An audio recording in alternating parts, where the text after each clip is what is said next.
খোঁজ পাওয়া যাচ্ছে না সমবায় ব্যাংকের 12,000 ভরি স্বর্ণের। এছাড়া ব্যাংকের সম্পত্তি বেদখল হয়ে আছে বলেও জানিয়েছেন স্থানীয় সরকার, পল্লী উন্নয়ন ও সমবায় উপদেষ্টা AF হাসান আরিফ। গত 29 সেপ্টেম্বর কুমিল্লায় বাংলাদেশ পল্লী উন্নয়ন একাডেমি বার্ডের 57তম বার্ষিক পরিকল্পনা সম্মেলনের পর সাংবাদিকদের এসব কথা বলেন উপদেষ্টা। 22 ক্যারেটের স্বর্ণের বর্তমান দাম অনুযায়ী 12,000 ভরি সোনার মূল্য প্রায় 162.79 কোটি টাকা। তবে এই স্বর্ণের বিষয়ে বিস্তারিত আর কিছুই বলেননি উপদেষ্টা AF হাসান আরিফ। এ সময় স্থানীয় সরকার উপদেষ্টা বলেন, সমবায় ব্যাংকের বহু সম্পত্তি বেদখল হয়ে আছে। যারা একসময় ব্যাংকে ছিলেন তারাই এসব সম্পত্তি বেদখল করে বসে আছেন। এদের বিষয়ে আইনি ব্যবস্থা নেওয়া হচ্ছে। এদিকে সমবায় ব্যাংকের স্বর্ণ নিখোঁজের বিষয়ে তিনি বলেন, সমবায় ব্যাংকের অবস্থা দেখতে গিয়ে জানলাম 12,000 ভরি স্বর্ণের খোঁজ পাওয়া যাচ্ছে না।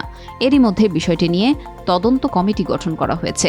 যারাই এই ঘটনার সঙ্গে জড়িত তাদের বিরুদ্ধে আইনি ব্যবস্থা নেওয়া হবে।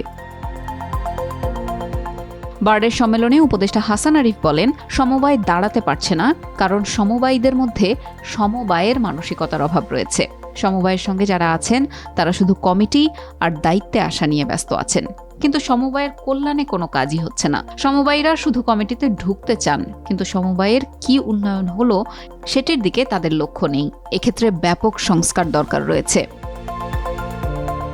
বার্ডের সফলতা ও ব্যর্থতার বিষয়ে কথা বলতে গিয়ে উপদেষ্টা বলেন, বাংলাদেশের পল্লী উন্নয়নে বার্ড অগ্রণী ভূমিকা পালন করেছে।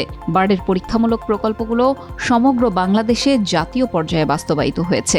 বর্তমান LGED উপজেলা কমপ্লেক্স BRDB বার্ডের সফল কর্মসূচির ফসল। তিনি আরও বলেন, বার্ডের প্রতিষ্ঠাতা ডক্টর আখতার হামিদ খানের দর্শন ছিল সমবায়, গ্রামীণ উন্নয়ন, গ্রামীণ মানুষের আর্থিক উন্নয়ন।